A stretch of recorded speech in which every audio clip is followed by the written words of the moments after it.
अखिल भारत हिंदू महासभा ने हर वर्ष की भांति इस वर्ष भी होली मंगल मिलन कार्यक्रम का आयोजन किया। इस अवसर पर अखिल भारत हिंदू महासभा ने नए कार्यकर्ताओं का चयन किया और उनको एक श्वेत पत्र भी दिया। आपको बता दें कि अखिल भारत हिंदू महासभा की जो बीते दिनों में अखिल भारत कार्यकारिणी जो सभा हुई थी उसमें कई नए चेहरों को स्थान दिया गया था, जिसमें लगातार तब से अब तक नए नए चेहरों से अखिल भारत हिंदू महासभा संपर्क कर रहा है और उन्हें अखिल भारत हिंदू महासभा की सदस्यता दे रहा है। उसी कड़ी में आज भी अखिल भारत हिंदू महासभा ने कुछ नए चेहरों को अखिल भारत हिंदू महासभा की सदस्यता ग्रहण कराई। और आपको बता दें कि इस सांस्कृतिक कार्यक्रम में अखिल भारत हिंदू महासभा ने आए हुए सभी मित्रों के साथ होली खेली, एक दूसरे को गुलाल लगाया और जो सांस्कृतिक गीत होते हैं, भजन होते हैं, उन पर जम के नृत्य किया। इस अवसर पर राष्ट्रीय महामंत्री राकेश कुमार गोला जी का और दिल्ली प्रदेश के अध्यक्ष श्याम सुंदर गोयल जी का स्वागत किया गया है।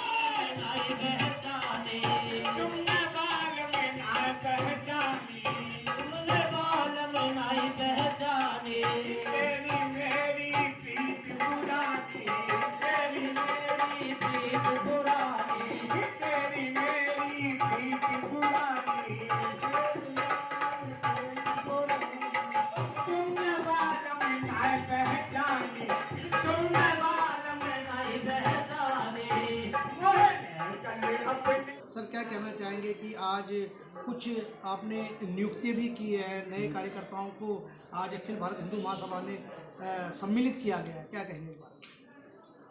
हमारा 5 फरवरी 2023 को अधिवेशन था, जिसमें हमने पिछली जो कार्यकारिणी थी उसको भंग करके नई कार्यकारिणी का गठन कराया। उसमें हमारे कई पदाधिकारी जिनको हम आज उनका पत्र भी देंगे और आगे हम दिल्ली प्रदेश के लिए वो जगह जगह अपने पदाधिकारी बनाएंगे जो दिल्ली में अपना प्रचार कर सकें। मेरी अध्यक्षता में पहली बार मैं चाहता हूं कि दिल्ली में फुल प्रचार हो हिंदू महासभा का। तो क्या नए नए चेहरों के साथ आप संपर्क कर रहे हैं क्या? हम नए नए चेहरों के साथ संपर्क कर रहे हैं, उनको दायित्व भी दे रहे हैं, उनको समझा भी रहे हैं भाई आपको आगे चल के यहाँ काम करना है, इस क्षेत्र में काम करना है।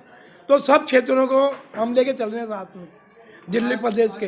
होली भी आप मना रहे हैं तो क्या संदेश देना चाहेंगे जनता को, हमारे दर्शकों को? भाई पहली बात तो मैं दिल्ली प्रदेश अध्यक्ष होने के नाते अपने सभी भाइयों का हार्दिक अभिनंदन करता हूँ जो इस सभा में आए हैं। और भाईचारे का संदेश है, होली का संदेश यही होता है कि भाईचारा बना रहे और गुलाल लगाते हैं, गले मिलते हैं, ये होली का त्यौहार है।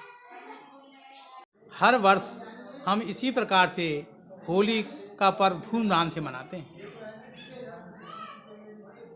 होलिका हिरण्याक्ष राजा की बहन थी और इनको वरदान मिला था ब्रह्मा जी से कि एक चुनरी मिली हुई थी ब्रह्मा जी के द्वारा कि उसको ओढ़ करके और अग्नि में बैठ जाएगी तो वो बच जाएगी और कुछ जल जाएगा। तो हिरण्याक्ष राजा का एक राजकुमार था जिसका नाम था भक्त प्रहलाद। भगवान विष्णु का अनन्य भक्ता वो राक्षस राजा था। उसको मना करते थे भगवान का नाम ना ले, वो हमेशा ओम नमो भगवते वासुदेवाय और हरि नाम को जपता रहता था। लेकिन उन पर प्रताड़नाएं की राजा हिरण्याक्ष ने। अंत में उन्होंने एक प्लान बनाया पूर्णमासी आज के दिन, फागुन शुक्ल पक्ष पूर्णमासी के दिन, के सारे गांव की लकड़ियां और डंठल वो सब इकट्ठा करके और उसमें अपनी बहन को कहा कि तू लेकर के इसमें होली में बैठ जा और तू चुनरी ओढ़ लेना, ये भक्त पहला जल जाएगा, भगवान विष्णु का भक्त नष्ट हो जाएगा। लेकिन भगवान जिसका राखे साइयाँ मार सके ना कोई, भगवान विष्णु जिसके रक्षक हो, भगवान राम जिसके रक्षक हो, उसको कौन भला मार सकता है? तो क्या मैसेज देना चाहते हैं? तो हम ये चाह सकते हैं कि हमारा ज़्यादा से ज़्यादा लोग इकट्ठे और भगवान का नाम का और हिंदू राष्ट्र का प्रचार करें। समाज का अखिल भारत हिंदू महासभा जो होली मंगल मिलन एक भाईचारे के रूप के अंदर सुख शांति रहे, आपस के अंदर हम अपने हिंदुत्व को ज़्यादा मजबूत करें और हिंदू राष्ट्र बने, इसके लिए हम होलिका के विषय के अंदर ज़्यादा से ज़्यादा कार्यक्रम कर रहे हैं और सभी को जोड़कर यह कार्यक्रम लिया गया है। श्री शिव हनुमान मंदिर कटोकुर शंकर के तत्वधान में और अखिल भारतीय हिंदू तत्वधान के अंदर यह कार्यक्रम यहाँ पर आयोजित किया जा रहा है। राकेश गोला जी, आज आपने यह होली मंगल मिलन का कार्यक्रम किया और लगभग एक ही सुर में एक आवाज़ आ रही है कि हिंदू राष्ट्र की मांग, क्या कहेंगे आप इस पर? अखिल भारत हिंदू महासभा 1882 से हिंदू राष्ट्र की कल्पना के अनुसार काम कर रहा है। ये देश अखंड भारत है, इसको अखंड भारत के लिए हमारे बड़े बड़े महापुरुषों ने अपनी कुर्बानियाँ दी हैं। वीर सावरकर जी, पंडित मदन मोहन मालवीय जी, और उनके सिद्धांतों पर हम आगे बढ़ रहे हैं। भारत हिंदू राष्ट्र है, सिर्फ उसको लोकसभा में पारित कराना है हिंदू राष्ट्र को, और वो हम करा के रहेंगे। तो क्या लगता है इतनी विभिन्न प्रकार की राज्य भाषाएं हैं, जाति पंथ हैं सबके, तो क्या लगता है आपको कि एक पेड़ के नीचे हिंदू राष्ट्र आ पाएगा?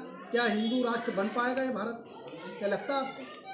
हिंदुस्तान, भारत जो देश है वो विभिन्न भांति भांति के लोगों में बटा हुआ है, लेकिन सबका एक ही स्वर है, भारत हिंदू राष्ट्र होना चाहिए।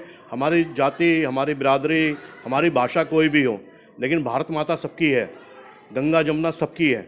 लेकिन कुछ पंथ और कुछ लोग जो हिंदू हैं वो भी इसका विरोध कर रहे हैं कि ये सेकुलर देश है, सेकुलर रहना चाहिए, इसको हिंदू राष्ट्र नहीं बनाना चाहिए। ऐसे लोग कुछ चुने हुए लोग हैं जो अपनी राजनीति की रोटियां सेकते हैं। उन्हें पता है अगर भारत हिंदू राष्ट्र बन गया तो हमारी राजनीति खत्म हो जाएगी, इसलिए वो शोर मचाते रहते हैं कि भारत हिंदू राष्ट्र ना बने। लेकिन हिंदू राष्ट्र बनने के बाद ही भारत में हिंदू सुरक्षित हो सकता है, उससे बाद में नहीं हो सकता। इसलिए हिंदू राष्ट्र होना चाहिए भारत, और इसके लिए हम लगातार प्रयास कर रहे हैं। सर, आप जैसे राजनीति बात छेड़ी आपने, राजनीति का विषय आप लेकर आए, तो क्या लगता है आपको जिस तरीके से तमिल के लोग एक जो बिहारी स्टेट से आते हैं उन लोगों का कत्लेआम कर रहे हैं, तो क्या लगता है आपको कि ये हिंदू राष्ट्र बनना बहुत आसान है? भारत हिंदू राष्ट्र बनेगा जब ही ये समस्या का समाधान होगा, क्योंकि भाषाओं के आधार पे अपनी राजनीति सेकने के कारण कुछ राजनीतिक दल ऐसे काम करा रहे हैं।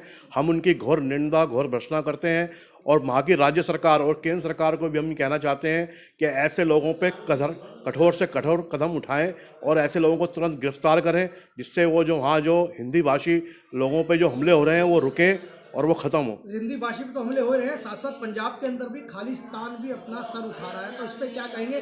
केजरीवाल बार बार यही कहते थे पंजाब में सरकार नहीं थी कि पुलिस मुझे दे दीजिए, प्रशासन मुझे दे दीजिए, मैं इस देश को पेरिस बना दूंगा, लेकिन वहीं खालिस्तान अब अपना सर उठाकर मांग कर रहा खालिस्तान की। क्या लगता है आपको?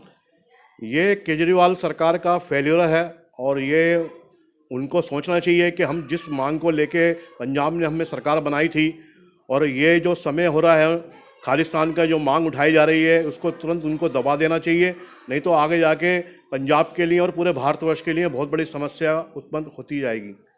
तो क्या लगता है लगातार बीच में जो किसान आंदोलन आए थे, किसान भी बैठे थे, बॉर्डर घेरे थे, तो उसमें भी बताया जा रहा था कि खालिस्तान का पैसा लग रहा है, ऐसी सुर्खियों में खबरें आ रही थी, तो क्या लगता है आपको कि सच में वो पैसा खालिस्तान वालों का लग रहा था किसान आंदोलन के अंदर?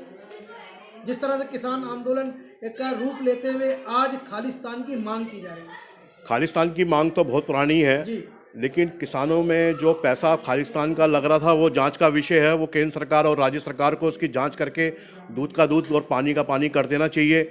इसमें लंबा विषय नहीं करना चाहिए। जो लोग उसकी फंडिंग कर रहे थे उन्हें तुरंत गिरफ्तार करना चाहिए और भारत के सामने लाना चाहिए कि ये आंदोलन किसके आधार पर चल रहा था, कौन इसकी फंडिंग कर रहा था। तो क्या लगता है जिस तरह से दिल्ली के उप मुख्यमंत्री लिकर पॉलिसी में जेल में बंद है, तो क्या लगता है कि जो लिकर पॉलिसी की जो कांग्रेस पार्टी भी आवाज़ उठा रही थी, भारतीय जनता पार्टी भी लगातार आवाज़ उठा रही थी कि इसमें भ्रष्टाचार हुआ है, आप इसको कितना सही मानते हैं? अगर भ्रष्टाचार हुआ है तो तुरंत उस पर कार्रवाई हो। कोई भी नेता हो, बड़ा नेता हो या छोटा नेता हो, अगर उसने भ्रष्टाचार किया है तो कानून के दायरे में उनको तुरंत गिरफ्तार करके कठोर से कठोर सज़ा उनको मिलनी चाहिए।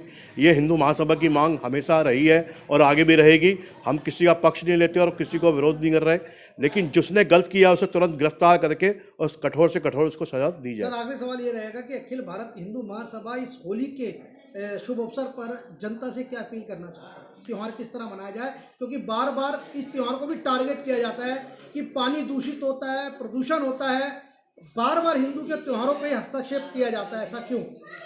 मेरा हिंदू समाज से हाथ जोड़ के निवेदन है कि होली जो है एक बहुत पवित्र, एक पावन पर्व है, और जैसे हमारे पूर्वज इसको बड़े उत्साह के साथ मनाते थे, गुलाल के साथ, पानी के साथ, गुब्बारों के साथ, फुलझड़ियों मतलब पिचकारियों के साथ ऐसे ही इस त्यौहार को मनाएं और पानी का भरपूर इस्तेमाल करें।